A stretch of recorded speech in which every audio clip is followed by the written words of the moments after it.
It's time for the 420 Radio News, covering the latest headlines in consumer cannabis, medical marijuana, and industrial hemp.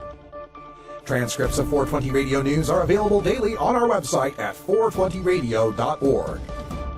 Now, here's Russ Belville with your marijuana headlines in 4 minutes and 20 seconds. This is your 420 Radio News for Friday, February 20th, 2015. U.S. Representative Earl Blumenauer of Oregon and U.S. Representative Polis of Colorado have introduced two bills that will hasten the end of federal prohibition of marijuana. Representative Polis has introduced H.R. 1013, the Regulate Marijuana Like Alcohol Act. This legislation would remove marijuana from the schedule set by the Controlled Substances Act, transition marijuana overnight from the jurisdiction of the Drug Enforcement Agency to the Bureau of Alcohol, Tobacco, Firearms, and Explosives, and regulate marijuana like alcohol by inserting into the section of the U.S. Code that governs intoxicating liquors. Representative Blumenauer has introduced H.R. 1014, the Marijuana Tax Revenue Act of 2015. This legislation would impose a 10% federal excise tax on the sale of marijuana for non-medical purposes, rising to 25% as the legal market displaces illegal sellers. Medical marijuana sales would be exempt from the tax. On Wednesday, U.S. District Court Judge Thomas O. Rice dismissed multiple federal marijuana charges against 71-year-old Larry Harvey, patriarch of the Kettle Falls Five, because of his deteriorating health brought on by stage 4 cancer of the pancreas, which has begun to spread to his liver. But Harvey's reprieve remains bittersweet. His family members, who were charged along with him, still collectively face the possibility of decades in prison. Quote, "My wife, Rhonda, is my sole caregiver," Harvey said Thursday. "If Rhonda goes to prison, I don't know who will take care of me. I will probably have to leave our home for good and move into a nursing facility," end quote. The federal spending bill prohibits the Department of Justice from using funds to go after state legal medical marijuana programs, but Judge Rice held that the spending prohibition did not apply to this case. The Kettle Falls Five trial is slated to begin next week.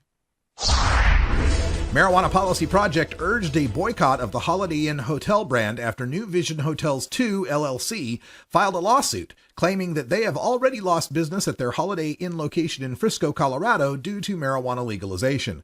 The suit argues that under the U.S. Constitution's Supremacy Clause, which states that federal law generally takes precedence over state law, Colorado's regulation of recreational marijuana is unconstitutional because marijuana remains illegal at the federal level.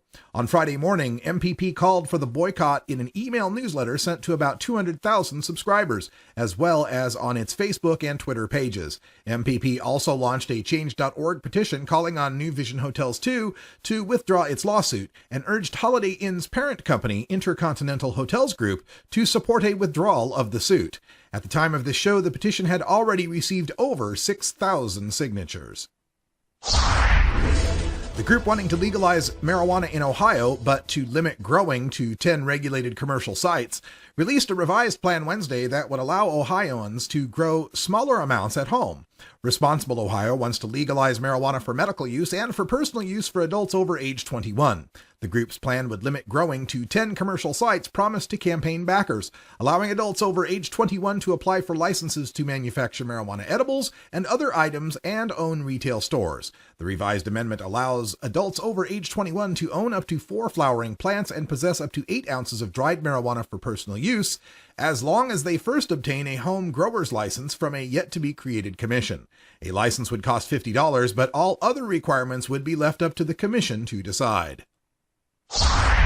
Supporters of a bill to decriminalize marijuana in Hawaii took turns testifying before the Senate Health Committee Wednesday. Under Hawaii Senate Bill 596, getting caught with an ounce or less of pakalolo, the Hawaiian word for marijuana, would result in a fine of up to $100, a civil infraction instead of a petty misdemeanor.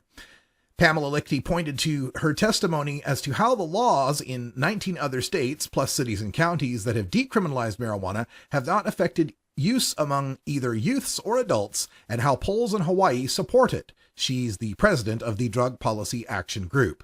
But law enforcement, Catholic groups, and anti-drug advocates told the committee that marijuana is a dangerous habit-forming drug.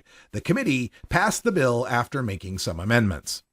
This has been your 420 Radio News for Friday, February 20th, 2015. I'm Russ Belville.